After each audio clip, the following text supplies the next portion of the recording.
demand. Europe's biggest banks are told they aren't doing enough to tackle the climate crisis. And swapping private jets for public transport. In today's daily climate debate, we ask how viable it really is for the music industry to become more sustainable.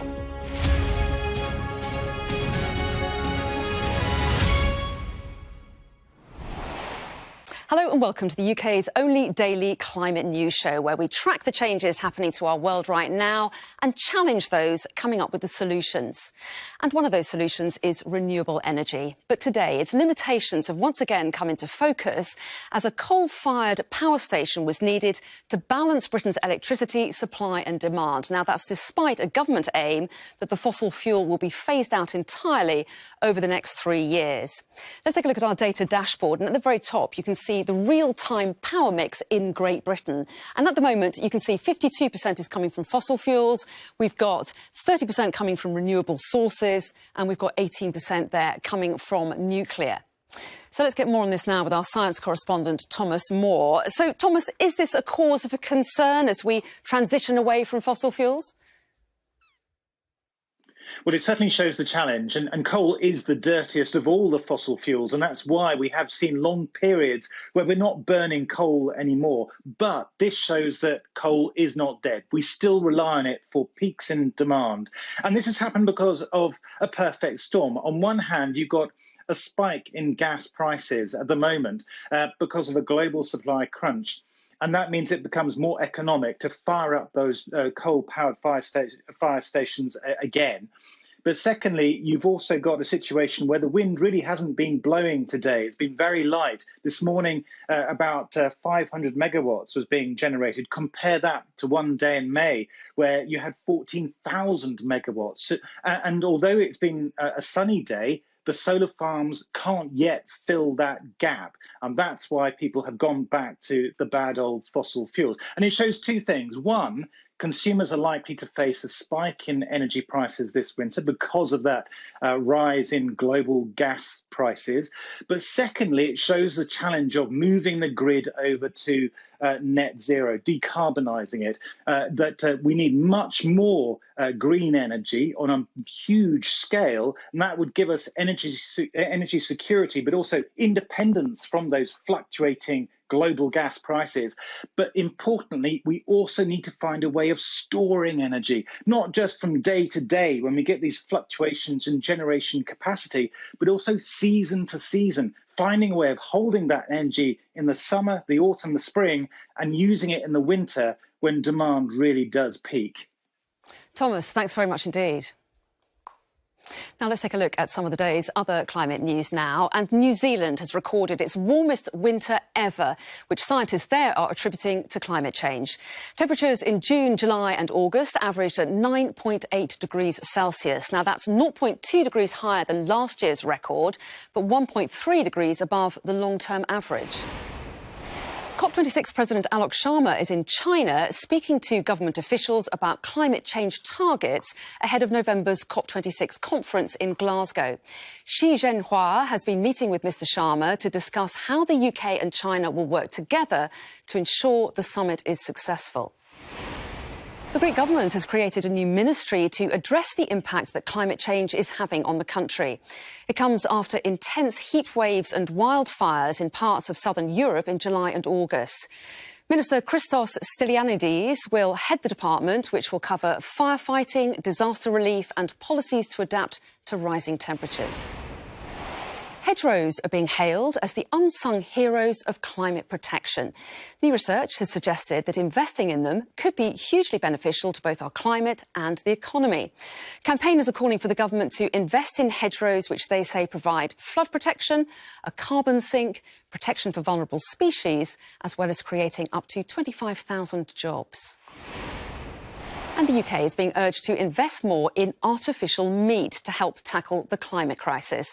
The Social Market Foundation says the industry needs rapid expansion and the government should encourage consumers to switch to meat alternatives. The Official Committee on Climate Change says the amount of meat we consume in the UK needs to be reduced by more than a third by 2050. And just to let you know that we're going to be talking more about this later in the show with the travel writer Juliet Kinsman and Guardian columnist George Monbiot. And they'll also be discussing if live music is bad for the environment and what can be done to make festivals more sustainable. Now, Europe's top 25 banks are failing on their own green pledges. That's the claim today from the campaign group Share Action, which says the biggest banks are still failing to present comprehensive plans to address the climate crisis and biodiversity loss, despite having sustainability pledges. Well, with me now is our Europe correspondent, Adam Parsons. So some sharp criticism for Europe's biggest banks, Adam. Any response? 25 banks listed here, including names that will be very familiar to people: Barclays, NatWest, HSBC, and indeed European names like Paribas and ING. And the report says they're all on the start line, but none of them have started to run yet. Why? Well, it came up with 4 criteria, which were biodiversity, exposure to high carbon sectors, policies restricting services to services such as oil and gas, and linking executive pay to progress on climate issues. And it says that effectively none of these banks are making enough progress on all of these categories. The banks in response say, well, hold on, we didn't choose these 4 categories you're judging us on. We are aiming for net zero by 2050. These are the targets that have been laid out to us. We're on the path towards them, but Share Action says you're not doing enough, that there are some outliers. NatWest comes in for some praise at some point, one of only 3 banks which appears to have ruled out future investment in certain sectors. But one area that the report is very critical of is a lack of response from Europe's banks in ruling out investment in, yes, you've guessed it, the sort of fossil fuels that Thomas was just talking about. Why would that be? Well, one of the problems for Europe is this. In the UK, you might think coal is obsolete. You've been reflecting on that. But I've been recently to Germany and Poland. They are still using hugely coal-fired power stations. So I think there'll be reluctance to say we're not going to put any money into that. That's not to say no one has done, but the big banks might not turn their back on that yet. In other areas, there are some banks who say, no, we are not going to back any projects that are, for instance, digging up the Arctic. But all in all, banks say, look, if you are going to have an answer to the climate crisis, it's going to need us. We are the ones who supply huge amounts of financing. The bottom line, I think, at the moment, is that plenty in the climate change activism world think banks don't understand them, and vice versa. Adam, thanks very much indeed. Now, the risks posed by climate change could dwarf those of any single disease. That's the warning today from the Director General of the World Health Organization as part of a joint editorial from more than 200 health journals across the world. It calls for world leaders to take emergency action to limit climate change and protect health. Well, the writers say that urgent action is needed to keep global warming below 1.5 degrees above pre-industrial levels. And as you can see on our data dashboard, we're already at more than 1.2 degrees of warming. And as you can see there, that number is ticking up the whole time. So let's take a closer look at what the editorial says. So heat-related mortality, destructive weather events and the widespread degradation of ecosystems essential to human health are just a few of the impacts that experts say we're seeing more of because of climate change. Now, these disproportionately affect the most vulnerable, including children, ethnic minorities, as well as those with underlying health conditions. And the authors say that governments need to intervene to do more, for example, by supporting the redesign of transport systems, cities, production and distribution of food and health systems. Now, they claim these investments will produce huge benefits, including more jobs, reduced air pollution, increased physical activity and improved housing and better diets. The people we most want to influence are the delegates at the United Nations General Assembly, which is coming up, where countries will begin to or will confirm their plans for COP26. So we want them to recognise that we're not talking about the planet as a abstract construct. We're talking about the health and well-being and survival of the people who live on that planet. Do stay with us. Coming up after the break, I'll be joined by the travel writer Juliet Kinsman and George Monbiot from The Guardian, who I'm pleased to say are standing by, ready and waiting. We're going to be discussing whether bands should stop touring and if artificial meat could be the future of your roast dinner. That's coming up.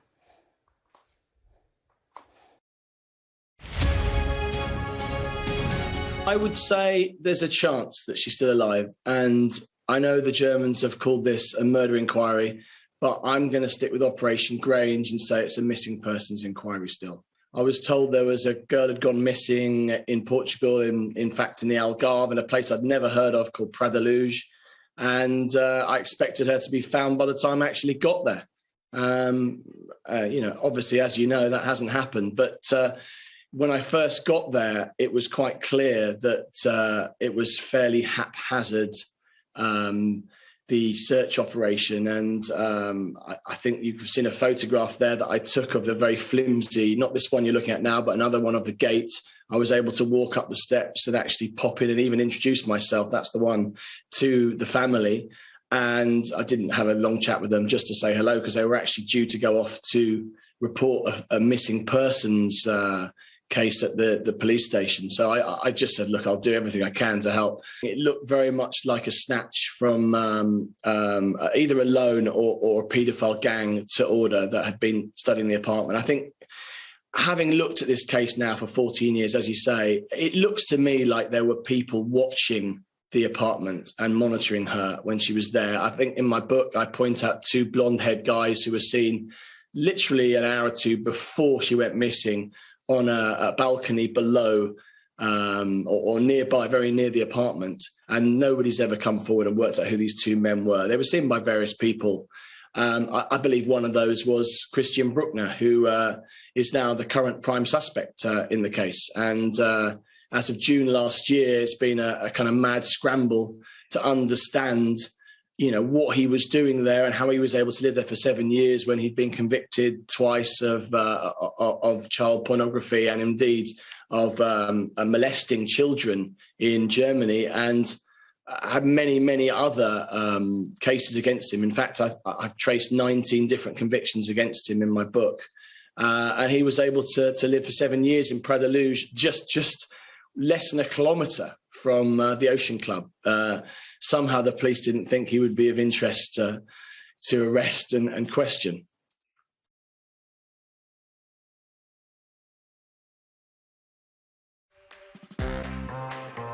It's estimated that around 70% of our coastlines are experiencing increased erosion.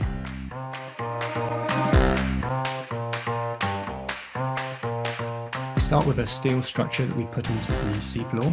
We then pass a very small electrical current between what we call an anode and the cathode, and the structure itself is the cathode.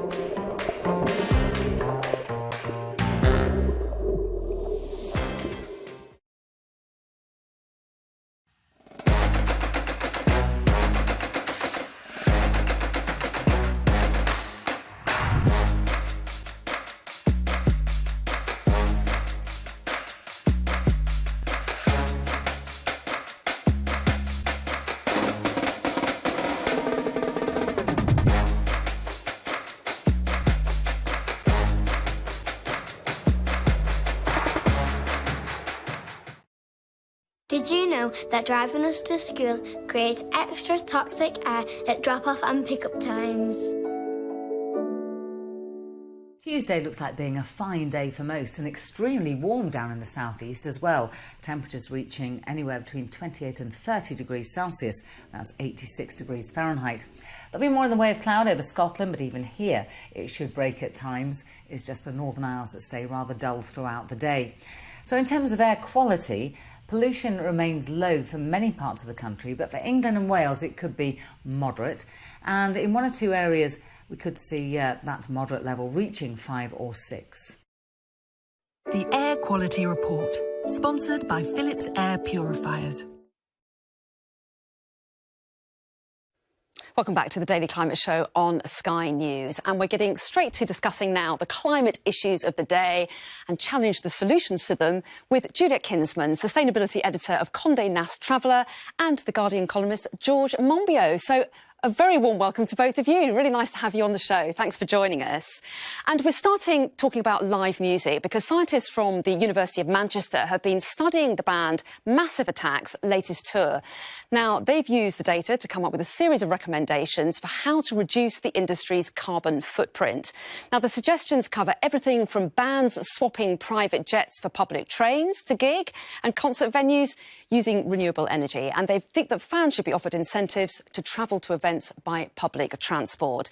So it's an interesting issue, this, isn't it, George Monbiot? But can live music and global tours ever really be green when there's so much power needed to power up the venues and people need to travel sometimes all around the world to get to them? Well, in principle, they could be pretty good, because if you think about it, you've got tens of thousands, in some cases even hundreds of thousands of people coming to hear a handful of people. And it's only really the handful of people who have to travel long distances. Everyone else can come from the local metropolis. And so you could do it in a really green and sustainable way. Unfortunately, it's often not done like that. And, you see the aftermath of festival sites with just disposable tents scattered all over the place, massive emissions of people traveling to them. Well, full kudos to Massive Attack for asking the climate scientists to do an audit of their touring and to come up with better ways of doing it. And I think what they've created here is a template that other bands can now use, and it should become a global standard for concerts. Yeah, I'd be really interested to see if any bands do get on the train to get to their own gigs. That'll be an interesting one. But, Juliet, the issue of how the audience gets there is a big one, isn't it? Let's take a look here at one of the facts that came out of the report. It said that audience travel makes up the largest proportion of live music-related emissions. So, Juliet, should people think twice about travelling to gigs because of the impact on the planet? I think it'd be hard pushed to say to people you can't go have your fun at a festival because of that. I think the words that you use that are so relevant are incentivized. And I think we just generally, as with any sector or anything we're talking about in terms of looking at people's sort of emissions, is the transparency. What if they could have a certification? Each band had some sort of certification showing how much they had either saved or what their carbon emissions were, and they had people could judge it like that. And also, as George says, really with festivals, it's about the wake and all that disposability that's left. And as we know, with the pandemic and COVID and the health and safety protocols, that's made it much, much worse. So I would just love to see more transparency and certification marks across everything, whether it's live music, in terms of people's emissions. But it's not just about transparency, is it, George Monbiot? It's about actual action. You've got bands travelling all around the world with a huge amount of kit being transported as well. I mean, they could just stream one live concert to everybody, couldn't they? I mean, should we just clamp down on this? I mean, I'm not against having live events. I think they're really important. They bring people together, and people have got to have fun. And, God knows we've spent enough time sitting in our own homes having vicarious fun. So, but in principle, it could be a pretty low impact way to do it. You talk about trucking all that kit around. Why? Why are bands trucking all that kit around? Why don't they hire the kit locally? And, help local businesses by hiring the kit that they have on offer. And as Massive Attack point out, it's fundamentally the same kit. There's not a big difference between the kit that you'll truck halfway around the world and the kit that you'll hire locally. And private jets, absolutely out. I've seen too many bands talk about all their green commitments and how we recycle and how we do this. And it turns out that they travel by private jet. It's just outrageous. And I mean, I want to see all private jets banned. Simple as that. So absolutely minimize the emissions as much as possible, but let's not stop live events, because I think they're really important, particularly for young people. OK, well, let's talk about the flying aspect. George Monbiot there saying, Juliet, we should ban private jets. What about the impact that flying has? This is very much your area. I mean, a huge amount of carbon emissions. One flight from London to New York emits 1 tonne of CO2 per passenger, and there are normally around 2,500 flights every day. That is a huge amount. Do we need to do something about that pretty promptly? Absolutely. I mean, we all know that by getting on a plane, that's going to be the biggest contribution to our own personal footprints. And only 11% of the world is actually flying, and those who are suffering and on the front line of the results of a climate emergency are definitely not those flying. And I think it's really important, to remember that the top 1% of the world, the ones who are taking the private jets, I've certainly never been on a private jet, they're responsible for double the combined carbon emissions of the poorest 50%. So I think they're the ones we have to look at. And going back to when I said, the transparency and having the certification, imagine if everyone had to wear, what their personal emissions were. And I think, in terms of aviation, just to put it in context, though, absolutely, we should be flying less. I'm all for frequent flyer taxes. But if aviation as a sector were a country, it would only be the 20th worst offending of all the countries in the world. So just to put it in context. And there's obviously I advocate there's lots of good that comes from international travel. It's just being mindful of that. We need it for wealth distribution. We need it because 1 in 10 people in the world is employed in tourism. It's a great way of sending money from the countries and the people who have it to those who don't. OK, we'll have a whole other... Go on, George, I can see you're dying to get in. A very quick word before we move on to the next subject. I mean, as Juliet rightly says, there is this massive disparity in the amount that people fly, but it really is worth emphasising that the great majority of flights, not just on private jets and ordinary jets, are taken by very rich people, often to their second homes, often many times a year. We need to tax that very heavily with frequent flyer taxes so that those who take a lot of flights have to pay a lot of money for it, and that hopefully will discourage it to a considerable extent. OK, well, let's move on to our next topic, shall we? And we've heard earlier how the UK is being urged to invest more into artificial meat to help tackle the climate crisis. And we've been asking on social media if you would swap out your burger for lab-grown meat, and around 3/4 of you said that you wouldn't. Claudia Carter, for example, said she simply doesn't eat meat if she wants a vegetarian meal instead of buying an artificially produced substitute. And if you want to join the debate, please do use the hashtag Daily Climate Show, or you can tweet us at Sky News. So, Juliet, what's your view on this? I know some people are turned off by the idea of lab-grown meat. In fact, for example, the French Minister of Agriculture has said meat comes from life, not laboratory. So what's your take on it? Well, I don't really have I certainly don't have a philosophical feeling around it in that way. I look at the numbers, and I think in terms of practically speaking, we're almost at 8 billion people on this planet. We're going to be at 10 billion by 2050. Those are a lot of mouths to feed. People need protein. We need to do it differently. And as we know, the sort of... Certainly the meat, the dairy, particularly the beef industry is responsible for so much methane. And I will say, actually, EU's farm animals produce more emissions than cars and vans combined. So, we need to find a better way of eating. George Monbiot, I know you've done a lot of work in this area. What difference do you think that artificial meat could make when it comes to tackling climate change? We could massively lower emissions. I mean, I think the most important technology actually is not so much the artificial or cultured meat, but it's the feedstock that you use, and precision fermentation, using bacteria to create proteins and fats, bacteria which don't even need any agricultural feedstock at all because, for instance, the ones which oxygenate hydrogen, they don't need photosynthesis. They're basically just using carbon dioxide, water and electricity to make protein and fat. And you've minimized the land area. You're using hardly any land. You're using far lower resources to produce fat and protein, which can then be turned into the million things that we eat already, plus a million things we haven't even conceived of at the moment.